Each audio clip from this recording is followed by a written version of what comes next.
मैं डॉक्टर अमिताभ पांडे रायबरेली का एक समाज सेवी हूँ और हमारे बड़े भाई श्री मनोज कुमार पांडे वर्तमान में ऊंचाहार के विधायक हैं और पूर्व की सरकार में कैबिनेट मंत्री रह चुके हैं। जो सरकार उत्तर प्रदेश की ये सरकार ये कह रही है कि रोजगार दे रहे हैं, 1 करोड़ रोजगार का भी उद्घाटन किया और जगह जगह प्रचार करते फिर रहे हैं। क्या सच्चाई है रोजगार और जो प्रवासी बाहर से आए हैं लॉकडाउन में, क्या सच्चाई दिखाई दे रही है? देखिए, रोज़गार देने का प्रयास सरकार कर रही है। मैं उनकी किसी उसमें टिप्पणी नहीं करना चाहता हूँ। वो प्रयास कर रही सरकार हमारी, लेकिन जहाँ तक मैं रायबरेली की बात करता हूँ, मैं अपना ज़िला देख रहा हूँ, मैं अपना शहर देख रहा हूँ। यहाँ लगभग इस लॉकडाउन में लगभग 2 से ढाई लाख लोग और अप्रवासी जो बाहर थे, हमारे मजदूर भाई, श्रमिक भाई, वो वापस आए हैं। और हमको तो अभी यहाँ एक भी ऐसा कोई उद्योग या कोई रोज़गार देने की कोई व्यवस्था सरकार की तरफ से दिखती नज़र नहीं आ रही है। इसलिए हमको ये वादे अभी यहाँ रायबरेली के ज़िले में हमको लगता है यहाँ सच्चाई ऐसी नहीं है कि एक भी नौजवान को भी रोज़गार यहाँ उपलब्ध हो पाया हो। ज़मीनी हकीकत देखा जाए तो रायबरेली कांग्रेस का गढ़ रहा है जी। सांसद भी यहाँ की हैं और यहाँ पर विधायक भी सदर हैं और भी पहले रहे यहाँ पर लगातार। मगर जो भाजपा ये कह रही है मनरेगा जो कांग्रेस की प्रोजेक्ट था जी, उसके तहत हम तुम्हें रोजगार दे रहे हैं जी। तो जो नरेगा में काम कर रहे हैं वो तो कहते हैं हमको पैसा ही नहीं मिलता है, ऑनलाइन तक पैसा नहीं आता है, और जो पैसा आता है कुछ लोगों को काम मिलता है, कुछ अपने अपने लोगों को, तो उसमें क्या हकीकत है? देखिए, मनरेगा तो जो ये योजना है, ये तो सच्चाई है कि कांग्रेस की योजना है ये। दूसरी चीज़ कि इसमें रोज़गार देने की बात मुझे तो इस मेरे गले के नीचे नहीं उतर रही, क्योंकि मनरेगा ठीक है, एक रोज़गार देने की एक योजना है। पहली चीज़ तो उस स्कीम में सबसे बड़ा भ्रष्टाचार व्याप्त है।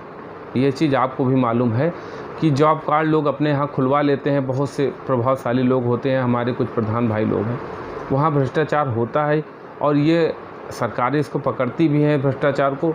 लेकिन उसके बाद मैं ये कहना चाहता हूँ कि जो हमारा बीटेक किया हो कोई भाई है या जो कोई टेक्निकल डिग्री लेकर के वहाँ से उसकी जॉब खो गई हो, वहाँ से जॉब उसकी छीन ली गई है, इस लॉकडाउन में ये ऐसी स्थिति बनी कि वो जॉब उसको छोड़नी पड़ी या हटाया गया, वो मनरेगा में कहाँ जाके काम कर पाएगा? उसको कहाँ से रोज़गार मनरेगा दे पाएगा? वो कहाँ दिन भर फावड़ा चला करके जिसको 30,000 की सैलरी, 25,000 की सैलरी मिल रही थी, 50,000 की, वो मनरेगा में काम करेगा 200 रुपये के लिए?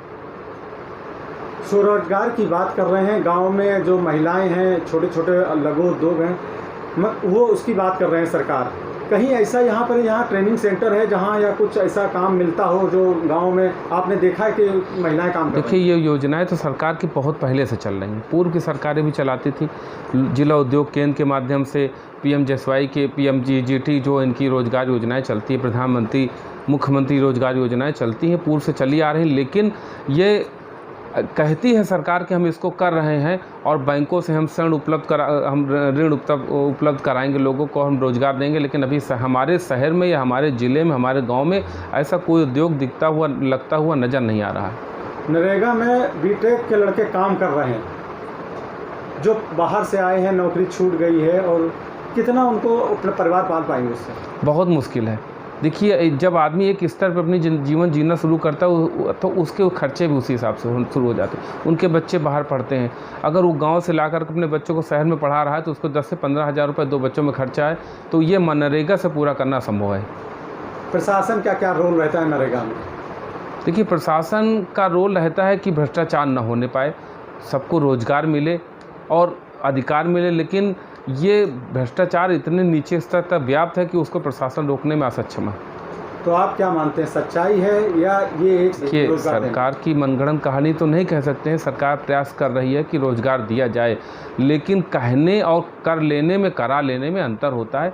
सरकार की अगर मंशा है कि रोज़गार मिले तो उसको नीचे तक मॉनिटरिंग करके उसको कराए, ये हम सब लोग के लिए बहुत अच्छा होगा।